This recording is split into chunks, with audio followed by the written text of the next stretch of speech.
Hi friends, and welcome back to Lemon Tree Corner. And this week we are going to be talking about future plans. So we're going to be looking at lots of fabric, looking at some future patterns that I would like to try making, and just planning things out for the show we're going to be doing in October. So since we did so good at the yarn crawl, the place that I have my pop-up shop is called Knitting Tree LA, and they have another show that they do in October. It's a lot smaller because it's just their store, but basically there's the Rhinebeck Fiber Festival in New York. So the owner has done something similar. She does a Rhinebeck West she calls it, and it's in October and we're going to be doing it. So it's 2 days. Hopefully I'll be able to set up inside pretty much the same setup I did this time, but it's only 2 days. So we're going to make fewer bags, knowing that it's just going to be fewer people coming through and fewer days. But I would like to try making a few new things. So we have some new patterns. Let me show you what we're going to be trying out. So we've got this cool basket bag that I want to try making. It doesn't have a lot of structure, but I was thinking of probably adding in some fusible fleece to the outer layer just to give it a little bit of structure so it stands up on its own. There's 3 sizes for this. I think I'm going to be making the middle size.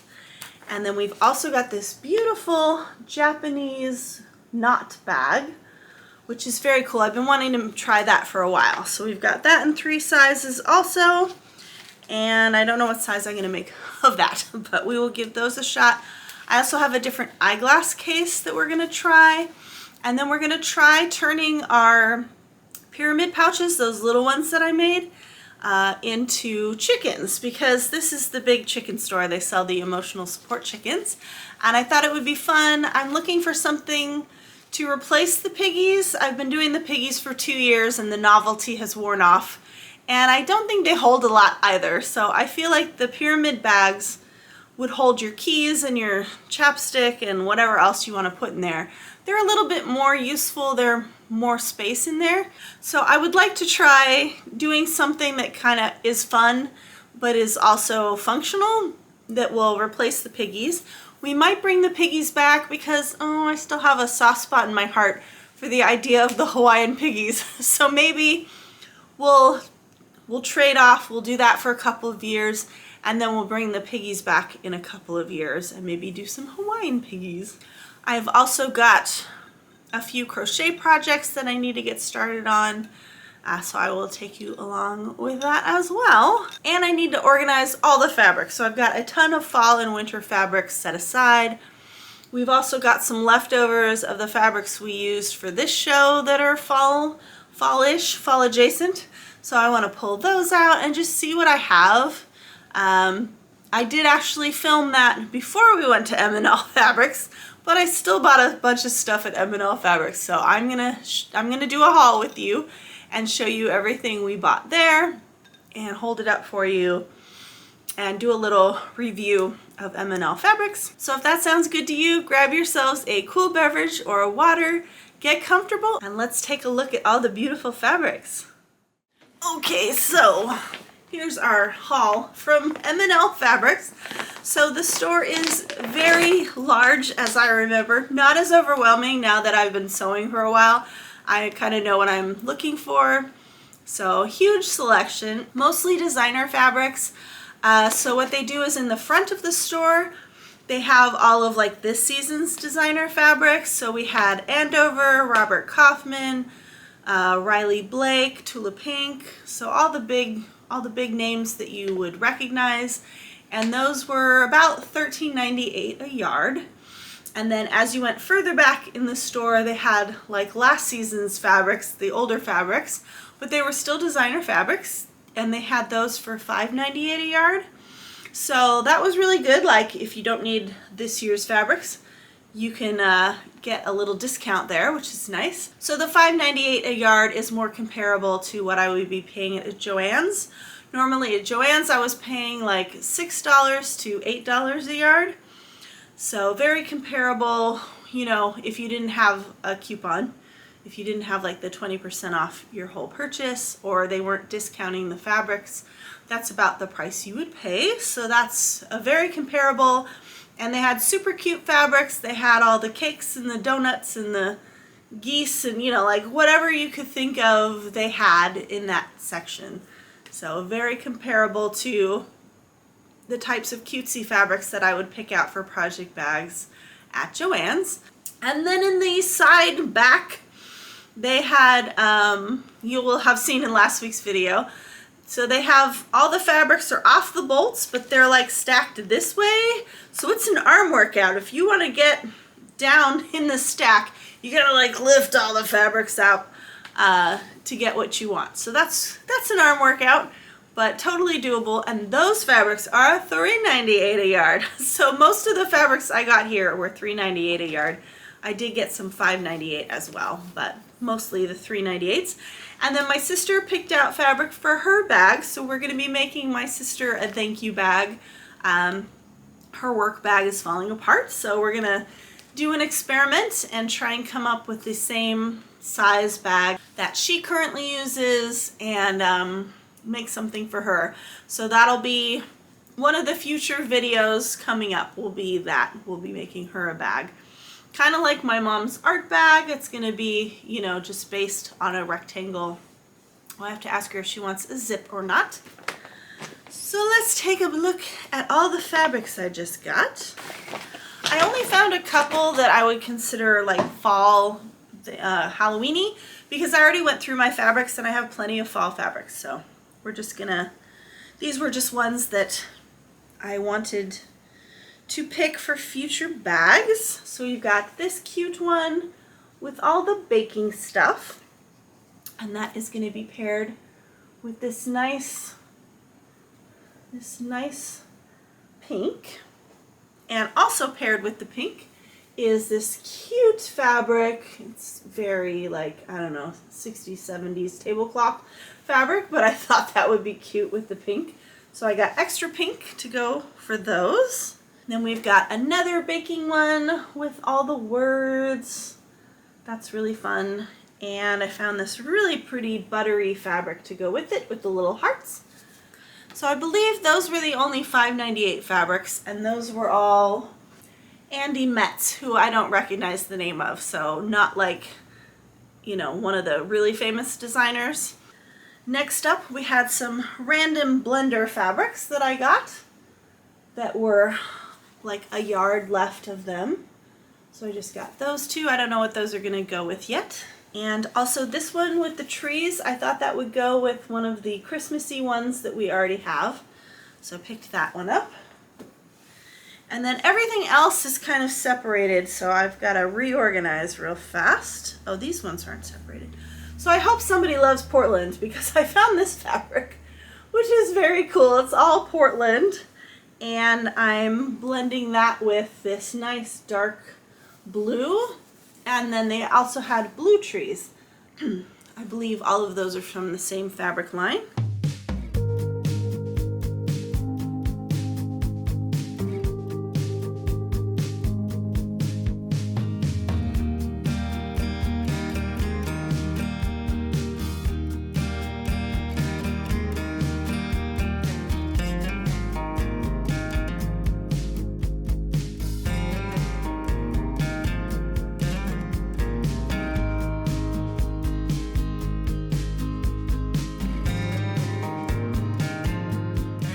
Definitely will be going back to M&L Fabrics. Don't need any more fabric anytime soon, but it is a really cool store and it's huge. They even have the oilcloth in the back, so if you just wanted to cut that and have like a wipeable tablecloth, they have that as well. They also had a lot of gingham and a lot of interesting kind of sparkly fabrics. They had like the fur fabrics. So a lot of specialty stuff as well. So I hope you enjoyed watching that tour. We had fun exploring the store, and we'll definitely be back in the future. Okay, let's take a look. This is my Millinote, and so far I have, let me get my mouse in the right place. Okay, so I've got my Heather book with my inspiration and everything. the world building, the B&Bs and everything. So it's been really fun to use Millinote. This is not sponsored, but if they want to sponsor me, they can go ahead and contact me. I decided, since I was having so much fun with it and it's so good for organizing, that I would make a lemon tree corner one. So we've got the YouTube channel, I've got production calendar, future ideas, and within the future ideas I have like yarny things and purses, and then I've got seasonal project bags. The idea, if I at some point have a Patreon, of doing like a happy box, so I haven't really figured that one out yet. But under future ideas, I've got the yarn bags. So this is what we are planning on doing. We are definitely going to be doing this fabric basket. It comes in 3 different sizes. I think I'm going to do the middle size. I downloaded the pattern for that already. We've already tried the DPN sock savers. My snaps are not working out very great, and I only sold 6 of these, so I don't think I'm going to be making any more of those. I love this needle cord fabric. I have to find out like where that is. We've also got the idea of these see-through project sleeves.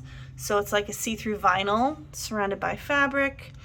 I love these patchwork drawstring bags. I've got 2 sets of charm packs that are perfect for this. I've got one that's fall and one that's spring, so that's definitely something we're going to be making. That's one of the first things we're going to be making. I love these fall florals. I'm not going to be making piggies, but we are going to try some chickens. We're going to try some chickens like this. So it's basically my pyramid pouch, with the addition of a comb and a wattle and a beak. So I'm going to look into that. I'm thinking, to make it more useful, to make it a pouch, I would have the zipper here on the bottom and the little pull string instead of a tail. So there's that idea. We're also going to try these dumpling Japanese knot bags. So that comes in 3 sizes. I downloaded a pattern for that already. And then we had the drawstring bucket bag, which I've made one of. I wasn't going to make these, but I think they would be a good addition to the product line. So just making a couple of them to try them out. The dumpling bags we could make with our leftovers. So we're going to hold off on that one. We might try just one as a prototype and see if we like it. And then that's something we can do with our leftover fabric. We have the open wide bag by Annie. And I still have some of that quilted double-sided Joann's fabric that I can use for that, so we might make one of those. And then I found this, so thank you, Susan, for your suggestion, but I'm not really liking the whole snap concept, and I found this and I thought this is way easier. So while it's got binding, it takes way less fabric to make these, and you're just quilting 2 pieces of fabric together. So I downloaded this pattern as well, and we will try that out. I'm going to try that out for the show just because I did get asked about eyeglass cases from some of the guys, and I think, you know, that's a pretty typical thing that most people, well, some people who do knitty yarny projects do wear glasses for it. So I think it would be a good idea. Okay, we have a ton of fabric here. We've got our charm pack bag that we're going to make, so that's all. I found that one. We got tons and tons of fabric. And then I separated out some of the scraps that we can use to make some more themey sock pyramid pouches. So these are all the ones that were kind of spooky or fall fabrics that I made already.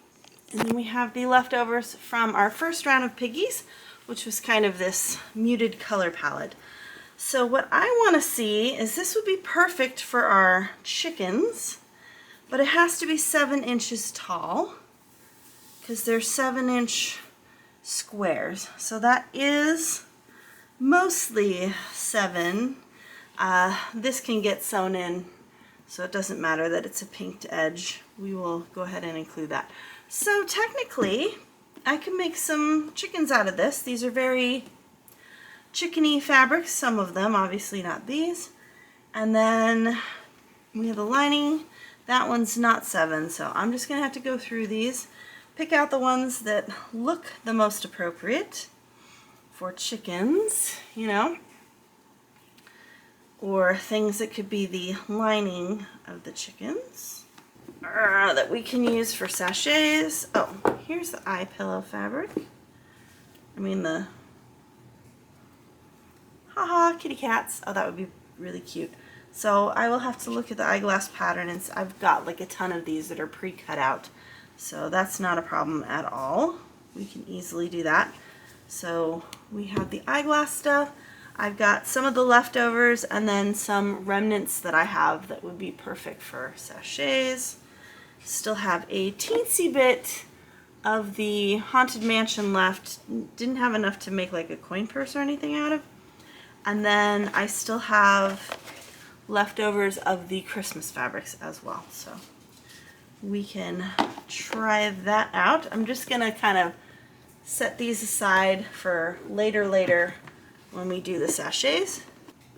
But at least I know that I have stuff for later when I get to the sachets. Let's take a look at the pattern. I'm not going to show you the pattern because I got in trouble last time from this designer for accidentally showing the pattern page. So we are not going to do that. So, regular or large? Wouldn't you just have one size for an eyeglass case? Oh, that's going to be confusing for me. And then we also need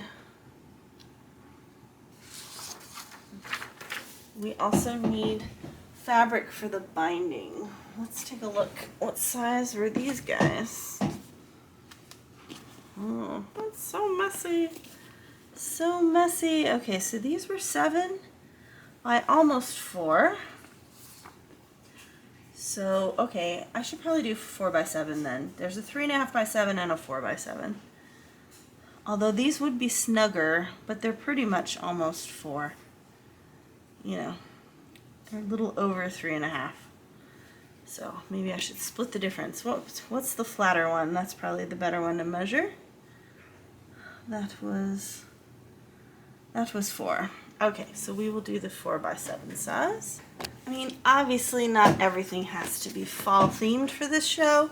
It's just kind of my own thing I'm going for. I did find these remnants that I have. They're probably a little under a yard. So I will add these to the general pile. I also found this cute kitty corn, so we're gonna put that with the sachet fabrics.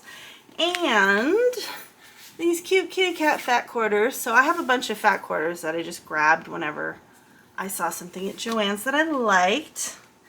So I think this would be cute for an eyeglass case. So we're gonna use these for that.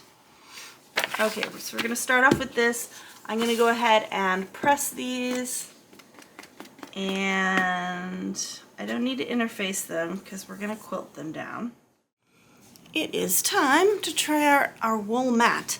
So what I'm gonna do is I'm gonna attach the fusible fleece to the lining side, just because if there's any puckering, I don't want it to be on there, because I'm not doing SF101.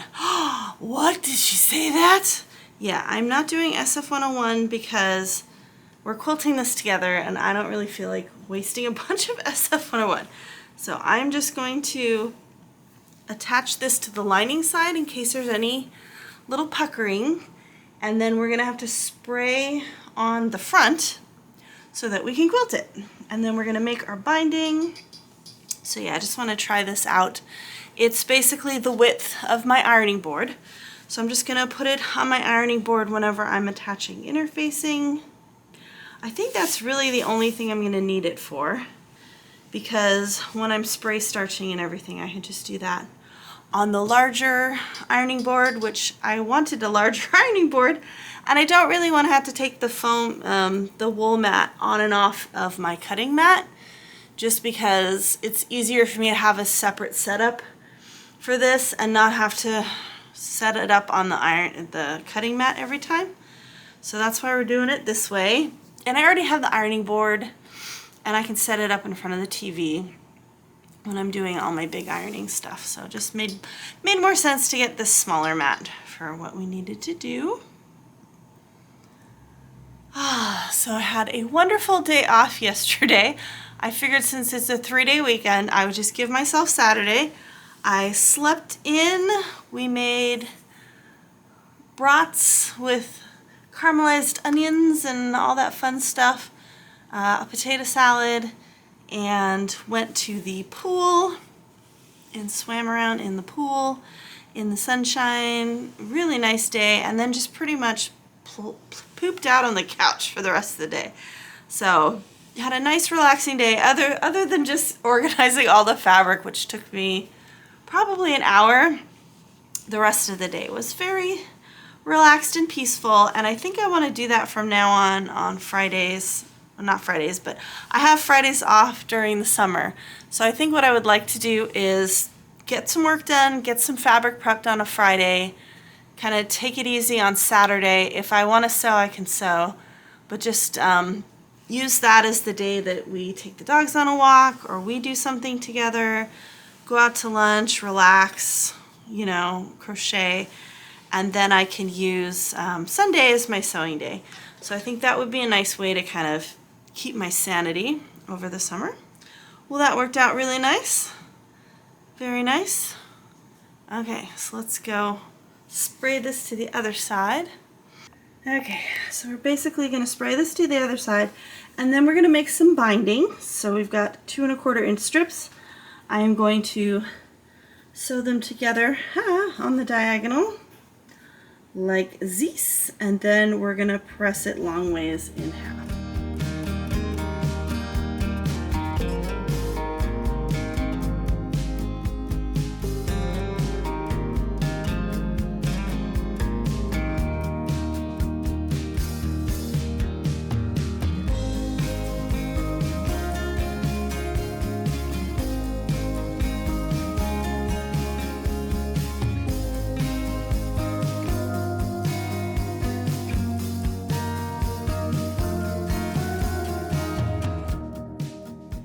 Okay, we got our binding, we got this puppy all ready to go, kitty, and here's where things get tricky for my spatially challenged brain, let's say. Oh, that was scary. Okay, so cut this corner off, chuck that away, and then somehow we were supposed to attach the binding. Okay.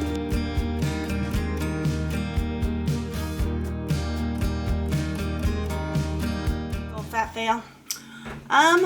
Not very good. I mean, I could have told you that from the beginning because I'm not great at binding, but the fact that we have to turn it over midway and put it down and bind the rest. Now, I do binding differently than everybody else because I like this side to be on the outside, on the right side, and everybody else wants it to be on the wrong side. Now, this is crazy because you got to tuck the tail in, the raw edge. And there's really no good way to do that. And see, this is why. This is why I do the binding the opposite of everybody else. Here, not so bad, you know. But, yeah, once we get down here, I'm sewing this side, but I pull it over too far, and then you can totally see the stitches. And now, of course, this is on the front side. So this is not good. This also looks huge. I mean, the glasses aren't going to stay in here. So this is way too big. I should have made this small. But I don't think I'm going to be making these at all. So I think if you're somebody who quilts and likes binding and, you know, finds it enjoyable, then this is a cute pattern for you to make. This would be a great Christmas present idea, or birthday present, or Mother's Day, or whatever, Father's Day. But yeah, so this is the large. I think the small is a little bit snugger. It is Yeah, the regular size is 3.5 by 7 and the large is 4 by 7. So this little extra width just makes me feel like your glasses are gonna fall out because they're not like tucked in there nicely. You know, they're just gonna fall out. So that's not what you want anyway. And I don't even know that 1/2 inch would make that much of a difference here. Yeah. And they're not as padded as the ones I made, and I like the idea of a flap and snap because your glasses stay in there if they're in your purse or whatever. So, not my favorite. Maybe we will go back to the other one and we will try Susan's video hack to see if we can do that, but I'm not really liking the snaps I bought. We did use a lot of snaps on the DPN cases, so I feel like I've used enough of the snaps that I don't feel like, you know, I wasted money, but I don't know that I want to continue using them. So, well then, that was a fail for me, and mainly nothing to do with the pattern, it's mainly just me. And this is even more confusing binding because we're flipping it in the middle of binding it, which was very confusing for me. So I'm going to give this a C-. I mean, it's doable if I really wanted to perfect this and make it a million times and get it down, but I also don't think the construction with just sticking them in here is really safe for your glasses. So I don't think that that's the best design for me. So we're going to put that one aside. The good news is that we've done one of the projects, so we can move on to the next one. I kind of feel like doing the chickens next, just because I have all the fabric ready to go. It's another little project, and we can see how it goes. So I am going to research the beak and the wattle and the comb. The beak and the wattle and the comb, the beak and the wattle and the comb, and see if I can find a pattern for those. I'm sure there's one out there somewhere, and see if I can make those out of something like this. I'm sure it's going to be like a weird shape. I'm going to have to cut and sew. So, well then, that's been interesting. I wouldn't say fun. I do still have a stack of fabrics, so I don't know what we're gonna do with those. I think what I would like to do is I would like to try some of these more interesting, let's say daring projects, and then we'll get back to the ones we know how to do after that. But I kind of want to see what are my options here with the fabrics before I commit to using the fabrics for a specific pattern. Okay, that is it for another exciting week here on Lemon Tree Corner. So let's take a look at this thing. I'm not going to call it a fail, but I'm going to call it a not for me. Can we call it that? So I don't know what it is about binding. Like, this part's okay, and then, yeah, it's just, you know, doesn't look great, and then this is like going way downhill. I think it's supposed to do that, but it doesn't look good from the back.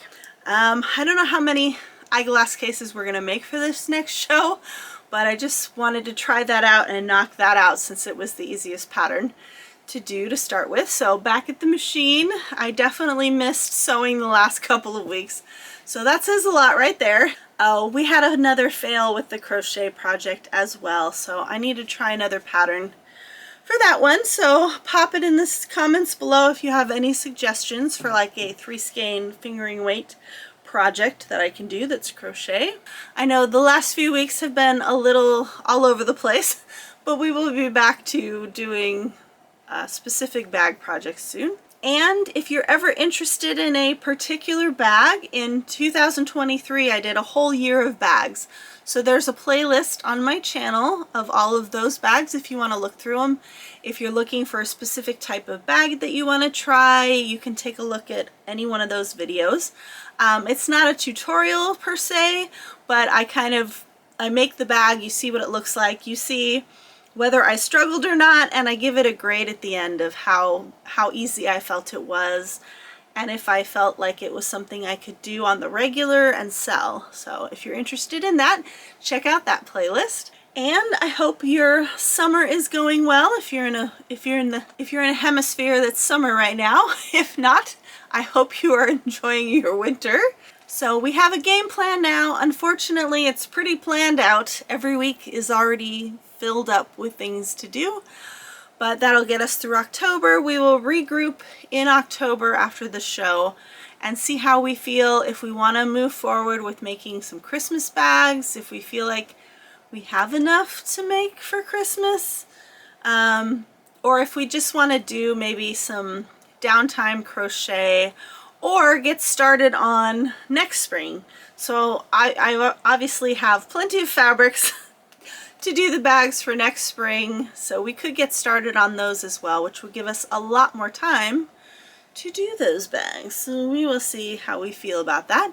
So I hope you have had fun this week, and I hope you have a wonderful week ahead. I love you. Bye.